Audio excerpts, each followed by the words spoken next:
seja nosso Senhor Jesus Cristo. Para sempre seja louvado.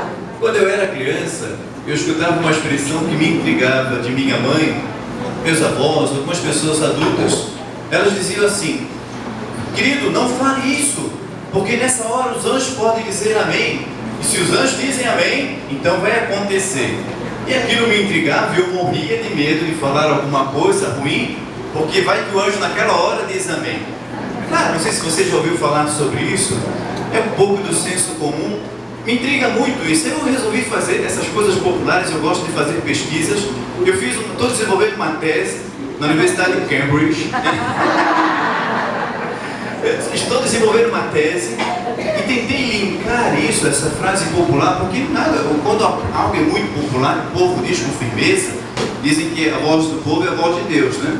Comecei a estudar sobre isso, e tanto se fala, recentemente se escreveu aquele livro, né, O Segredo, sobre o poder da mente, o poder, a lei da atração, o pensamento positivo, tanto se fala sobre isso hoje.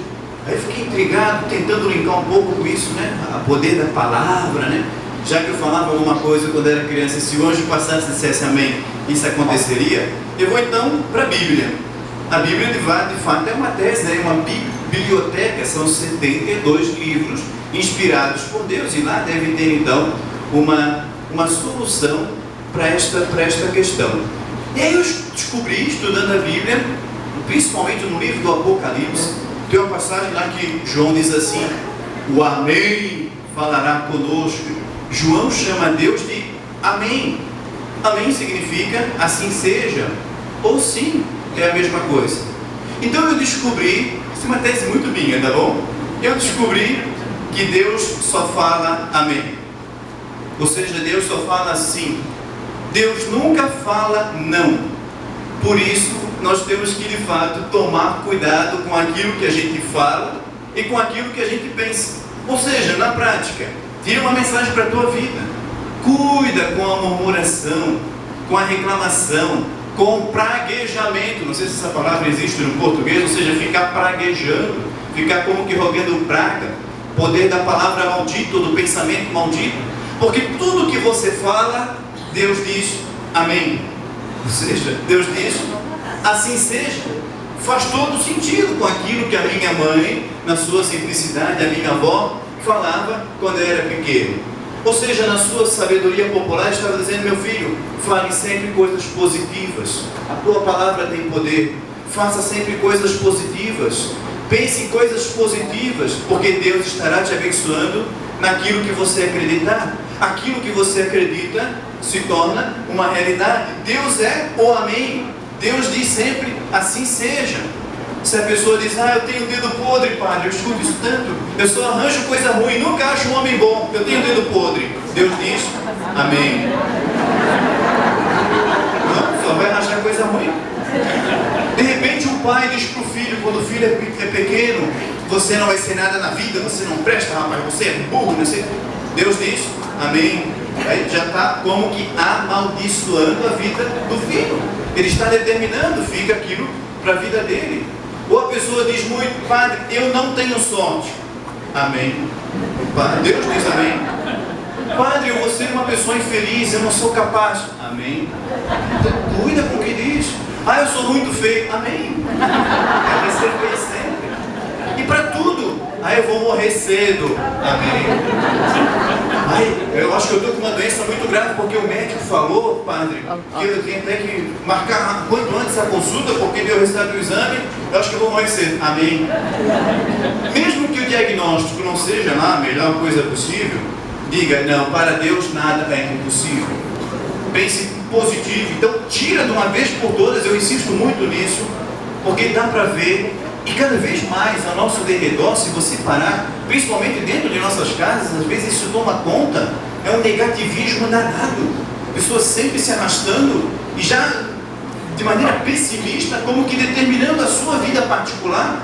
E é claro, nós vivemos em sociedade, vivemos em família. Se tem alguém muito negativo em nossa casa, aquilo vai determinando um pouco, como que criando um campo, uma força em nossa casa, nos abrindo. Cada ser humano, cada família, cada grupo é uma antena de captação. Ele vai captar tanto as coisas do bem como as coisas do mal. Então, se eu vou me blindando com coisas positivas, pensando de maneira muito positiva, a fé, a espiritualidade, ela é fantástica nesse sentido. Mas infelizmente muitas pessoas, mesmo cristãs praticantes, que vão à missa, no culto, mesmo conhecendo um pouco da palavra de Deus, parece que só vê o lado negativo, parece que só fica no Antigo Testamento, naquelas normas, não pode, e ficam, não, tem que pensar de maneira otimista. Deus diz amém para tudo. Então se você tem que dizer, eu vou vencer esta doença, Deus estará dizendo amém. Eu vou vencer na vida, amém. Eu vou arranjar um emprego, amém. Eu vou salvar a minha família, amém. Eu vou tirar aquela pessoa daquela situação difícil, amém. Eu vou arranjar, e assim vai tudo. Eu vou passar neste concurso, pode fazer 5 vezes o concurso, mas vai passar, né? Então é confiar, claro, fazer a sua parte, né? Mas botar na cabeça, eu vou conquistar aquela pessoa. Eita, amém, vai conquistar, né? Em tudo que você quiser.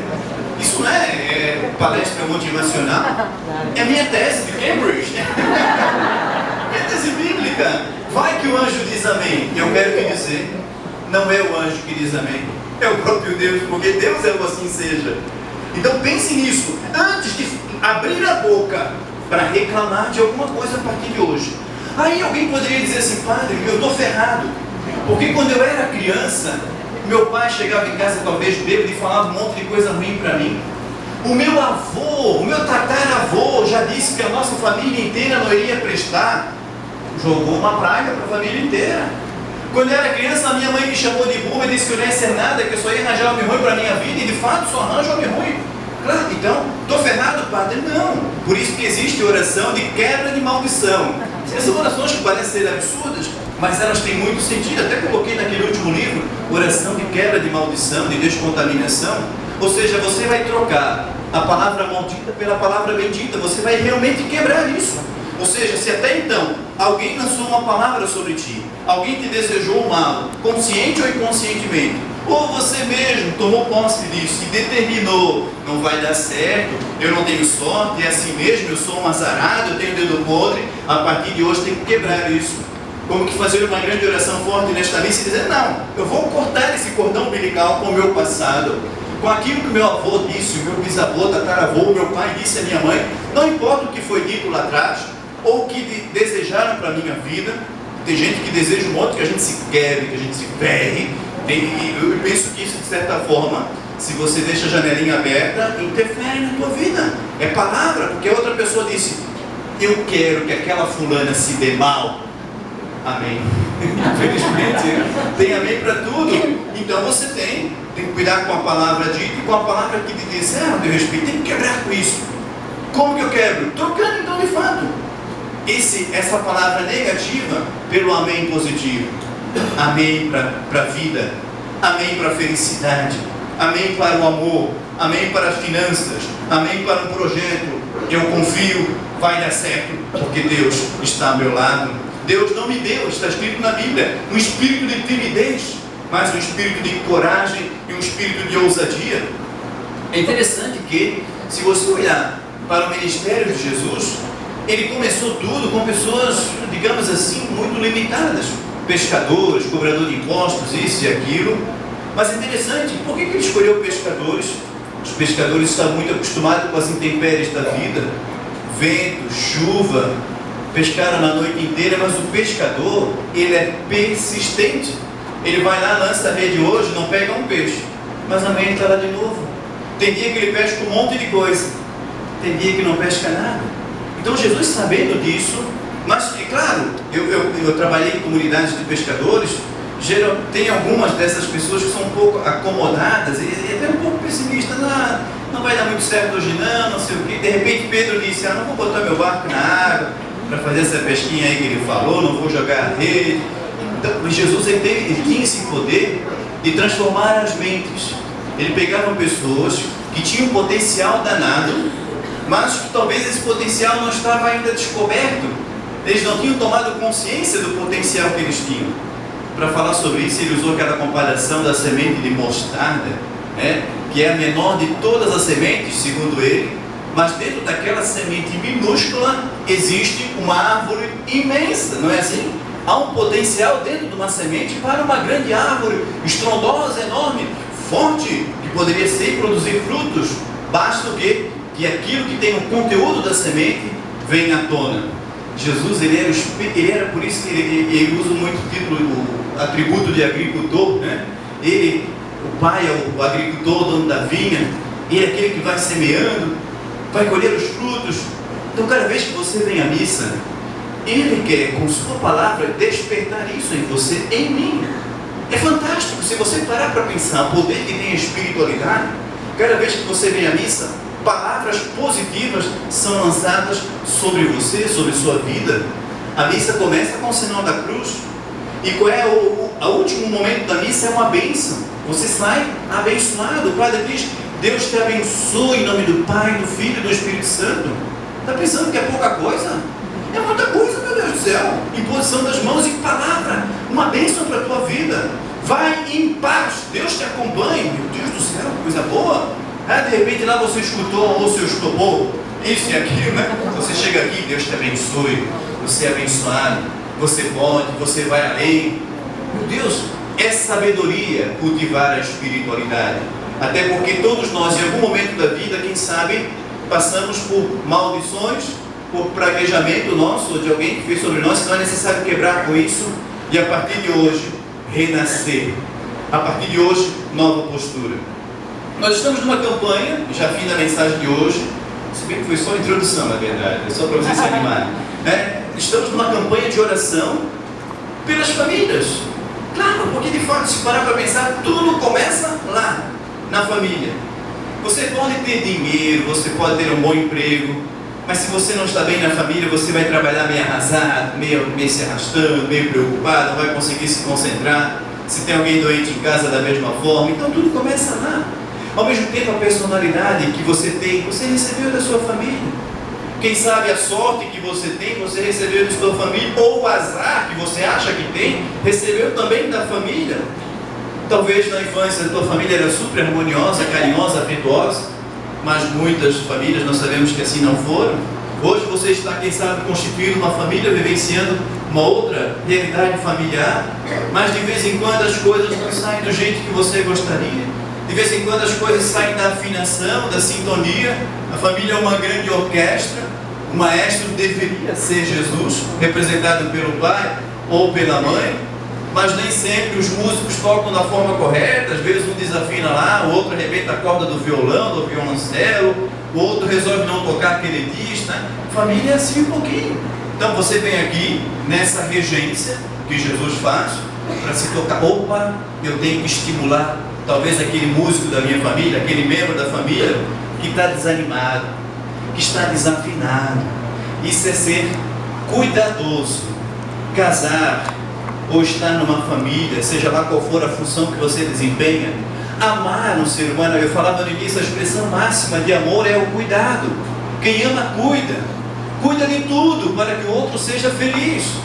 Cuida da sua educação, ou seja, se preocupa que aquela pessoa receba a educação correta para ter valores, para ser alguém que faz a diferença na sociedade, para ser alguém blindado intelectualmente, alguém cheio de virtudes. Então a educação encaminha, é por aqui, meu irmão, mostra aquilo que é errado, mostra aquilo que é certo, ajuda a discernir entre o joio e o trigo da sociedade. Cuidar é educar, mas cuidar também da saúde. A saúde física, a mãe quando vê o filho doente, ela sempre arranja um remedinho certo e tem todo o cuidado, leva no hospital, se está na cama vai lá e faz uma sopinha especial. Esse cuidado com a saúde física do outro. Mas ser família também é ter cuidado com a saúde emocional, e aí eu acho que é o maior pecado. Geralmente a gente cuida da educação, a gente cuida da saúde física, a gente cuida do vestuário, dá a melhor roupa, o tênis, cuida do lazer, dá um brinquedo para a criança, ou para o esposo, dá um presente que ele gosta, para a esposa da mesma forma, não é assim? Mas o cuidado com as emoções, o cuidado com aquilo que se passa no coração do outro, é uma arte que precisa ser desenvolvida constantemente. No início da família, no início do matrimônio, isso é muito simples. Isso é como que um instinto, é espontâneo, porque o amor está à flor da pele. mas com o passar do tempo esse amor deve ser determinado, deve ser construído, deve ser resgatado a cada dia, deve ser cultivado. Então cuidado com a saúde emocional do outro, ou seja, se preocupar com aquilo que se passa no coração dele, se o coração dele está bem, se ele está em paz, se ele está feliz, realizado, se ela também assim está. Cuidado com aquilo que se passa na cabeça, com a palavra que eu digo, para não machucar, para não humilhar, não subestimar a inteligência do outro. Cuidado com o coração, lembrando que o coração do outro precisa ser tocado, precisa de afeto. O coração do outro não é um depósito de lixo. Então, cuidado com as minhas frustrações, para eu não lançar sobre o outro, mas pelo contrário, que o outro se sinta cuidado com a minha delicadeza de manifestar atenção ao que ele precisa. Claro que é difícil, sem dúvida nenhuma, mas é o caminho para a verdadeira felicidade. Sem cuidado, a família adoece. Sem cuidado, o matrimônio adoece e acaba terminando. Então é necessário sair da missa hoje se perguntando: como anda o meu cuidado com as pessoas que eu amo? Será que o meu cuidado passa só em dar presentes, mas o meu cuidado passa em ser presença na vida do outro, levar em consideração a história, o momento, me colocar no lugar do outro, muitas vezes. E a máxima do Evangelho, né? Fazer ao outro somente aquilo que eu gostaria que o outro me fizesse.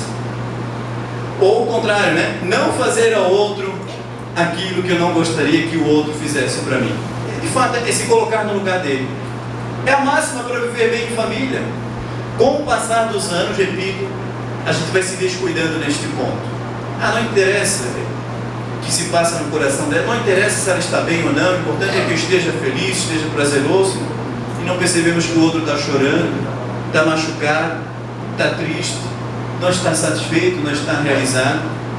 Então, a partir de hoje mesmo, questione-se: eu gostaria que fizesse isso para mim?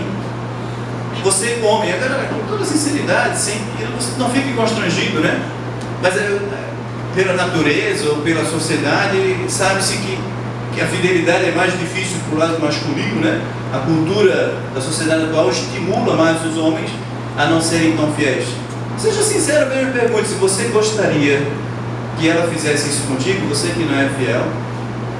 Você que bebe, você mulher que bebe, para não jogar a culpa nos outros gêneros. Você que bebe, chega em casa com a cara cheia, você gostaria que ele fizesse isso contigo? Você que vive mentindo, vive com grosserias, machucando o outro, você gostaria que fizesse dessa forma também contigo? É muito simples colocar o Evangelho para a família. Família é o lugar do cuidado. Então seja bem sincero: o que eu quero para a minha vida? Eu vou envelhecer fazendo um ser humano ao meu lado infeliz, amaldiçoando a vida do meu filho com palavras, ou a palavra dita ou a palavra testemunho, né? Às vezes machucamos o filho e amarramos, paralisamos a vida dele. Ele vai reproduzir isso depois na família dele, no casamento dele, no trabalho dele, pelo meu contra-testemunho. Então é decisão, o Evangelho é decisão, o Evangelho é conversão. Não basta só cumprir preceitos. Jesus falou isso claramente no Evangelho de hoje. Olha, perguntaram para Jesus: Jesus, é verdade que são poucos os que se salvam, ou seja, os que vão chegar no céu? Ele falou: não importa isso. Faça todo esforço, né? Ser família, ser gente, ser um bom profissional, ser cristão é esforço. Todo esforço para entrar pela porta estreita. Aqui ele está falando do templo de Jerusalém, que haviam várias portas, mas a porta principal era a mais estreita. Tem até aquela passagem que ele fala: como é difícil um rico entrar no reino dos céus, é mais fácil um camelo passar pela ponta, por uma agulha, não é assim? Mas a agulha era essa porta, não é agulha de crochê, agulha de coser, não, a agulha era a porta menor que existia no templo. E os comerciantes chegavam com seus camelos, cheios de coisas penduradas, e para entrar naquela porta chamada agulha, que era mais estreita, eles tinham que descer dos camelos e tirar todo o excesso para poder passar e vender o seu produto.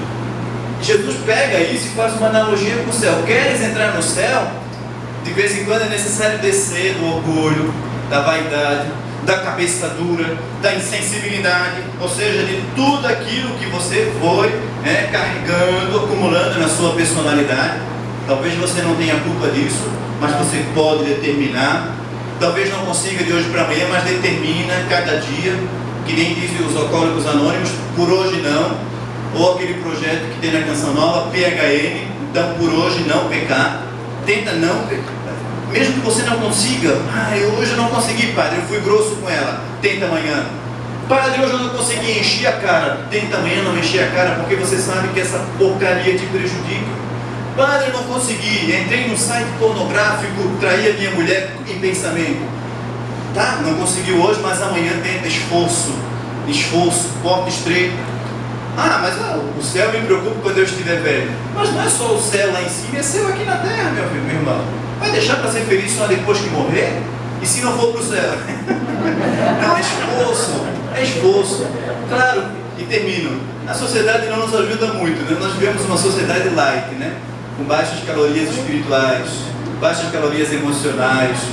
É uma sociedade que minimiza o máximo o sacrifício, o esforço. É uma sociedade das facilidades. Controle remoto na mão para tudo, não precisa se levantar da cama. Micro-ondas e 1 minuto a comida está pronta. Fast food. Antigamente era o fogão a lenha, tinha que cortar a lenha, tinha que botar no fogão. Claro, eu não estou com o saudosismo do passado, mas a vida andava mais devagar. Existia mais sacrifício, tinha que plantar o alimento, tinha que ir lá trabalhar, tinha que comprar. Hoje é tudo muito pronto, muito rápido. A sociedade, graças a Deus, né? Eu acho que isso é bom, tem um lado bom. Mas ao mesmo tempo tem o lado ruim, porque a gente acaba levando isso para as relações. Ou seja, não quero ter sacrifício nenhum, importa que eu seja feliz. O outro está me dando trabalho, então eu jogo o outro no paredão e elimino. Não quero mais saber de ti, né? A lógica é Big Brother. Não gosto? Boto no paredão e elimino. Essa mulher está me incomodando? Vou largar. Vou pegar uma mais nova que não tem tanta doença. Não é a lógica da sociedade? Essa não me dá mais tanto prazer. Esse não é bonito como aquele militar da Polícia Federal. Aí vai lá, vem na televisão, facilidade, não. Aí olha pro marido do lado, depois de 30 anos, coitado. Fica comparando. É pra dizer. Volta, Espírito Santo.